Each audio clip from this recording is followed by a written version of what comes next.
Special pairs of angles. An angle is the intersection of two rays at a common endpoint. The angle has three parts. It has two sides, which are the rays that make the angle, and one vertex, which is the point at which the two rays begin. In this example, the sides are rays BA and BC, and the vertex is point B. Angles can be named in three different ways. First way is through its vertex. So you could call this angle angle B. Now that only works when one angle exists at the vertex point.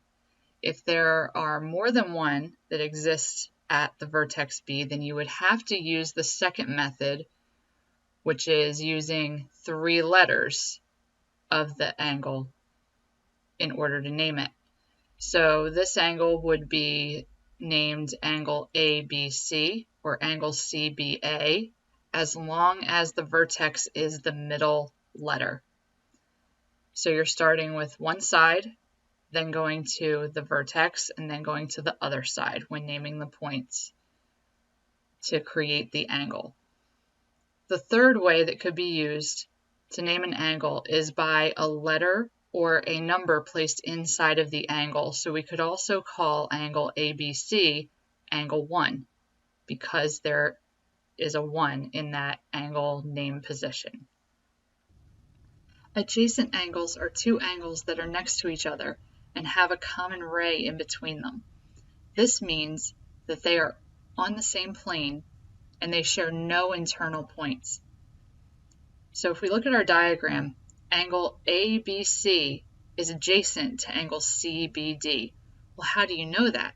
Well, they share a common side. Ray BC is a common side between these two adjacent angles, and they have a common vertex, point B. Are each of these pairs of angles adjacent or not adjacent? Let's actually look at each one. So in our first one, we have angle A here and angle B here. Adjacent angles are two angles that are next to one another and share a common ray right in between. Well, in this one, yes, these are adjacent. Now let's look at the second one. We have angle A here and angle B here. Well, they do share a common vertex, but they don't share a common ray to create them. Angle B has these two rays that create it, and angle A has two different ones. So no, these are not adjacent. Now let's look at the third one. We have angle A, which starts at this vertex and extends out in this direction, and similarly over here. So there's angle A. And then angle B starts at a different vertex. Yes, it shares a side with angle A, but it doesn't start at the same point. So these are also no, they are not adjacent. Or you could label them as non-adjacent angles. And these are the solutions to the example problems that we just did. In our first one, yes, angles A and B are adjacent to one another. In this one, the answer here is no, they are not adjacent. You could also label them as non-adjacent angles, which is what we had written when we wrote out our solution on the previous slide. And in this diagram, again, no, these are not adjacent angles, or you could say that these are two non-adjacent angles. Congruent angles are angles that have the same measurement. So this angle here is 110 degrees, and so is this angle over here. So these two angles are congruent.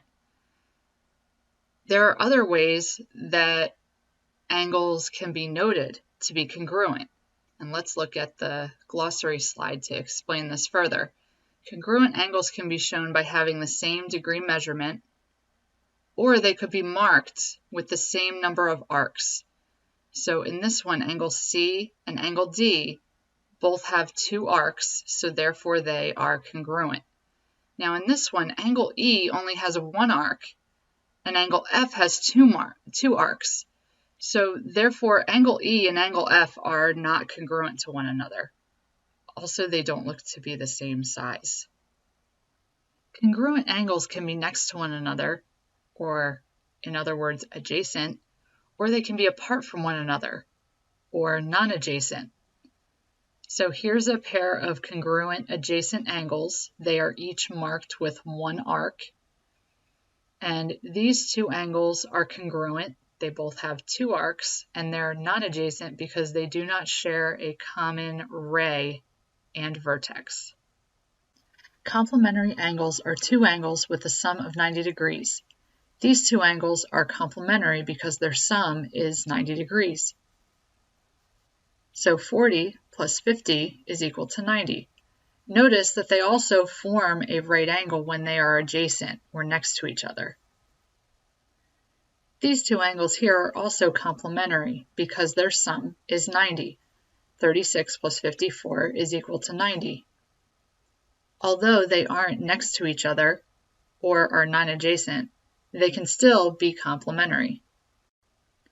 Supplementary angles are two angles that sum to be 180 degrees. These two angles are supplementary because they do add up to 180. 40 plus 140 is equal to 180. Notice that they form a straight angle when they're adjacent or next to each other. These two angles are also supplementary because their sum is 180 degrees. 70 degrees plus 110 degrees is equal to 180 degrees. Although they aren't next to each other or are non-adjacent, they can still be supplementary. Sometimes it can be challenging to remember what complementary and supplementary mean in terms of angles. So there are a few ways that we have that could be used to help remember. The first one deals with order. Well, the letter C comes before the letter S in the alphabet, and 90 comes before 180 on a number line. So match the order. Complementary angles start with the C, the beginning letter, add to equal 90, the first number out of the two on a number line. And supplementary angles, the second letter, S, adds up to equal 180, which is after 90 on a number line. The second idea is to think of it visually. If you actually write the C and the S and then draw a segment through the letter's endpoints, you form a number that's associated with each one. So if we take the C and we start at the top and extend through the other endpoint, we create a 9 for 90.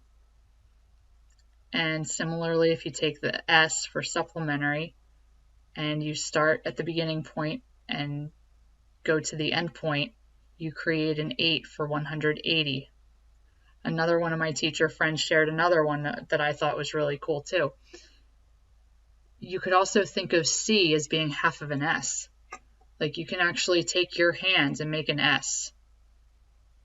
And if you take the bottom half away, you just get a C. And 90 is half of 180. So the S goes with the 180, and half of the S makes the C for complementary, which is half of 180, which is 90. Vertical angles are two angles that are opposite each other when two lines intersect.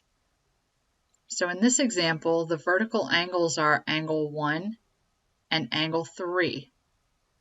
That's one set, and the other set is angle 2 and angle 4. Vertical angles also have the same measurement. So the measurement of angle 1 will equal the measurement of angle 3, and the measurement of angle 2 will equal the measurement of angle 4. Using what you know about complementary, supplementary, and vertical angles, find the measure of each missing angle. Well, let's start off with angle 2, because this one's a little bit easier to find. Because angle 2 goes this way, and directly across from it is the 35-degree angle. So these two angles are vertical to one another, which would make the measurement of angle 2 also be 35 degrees. Now let's look at angle 1 in relation to 35 degrees. If I was to draw this line, notice we see that angle 1 and the 35-degree angle form a straight angle. This makes them supplementary, or sum to 180. So the measurement of angle 1 plus 35 is equal to 180.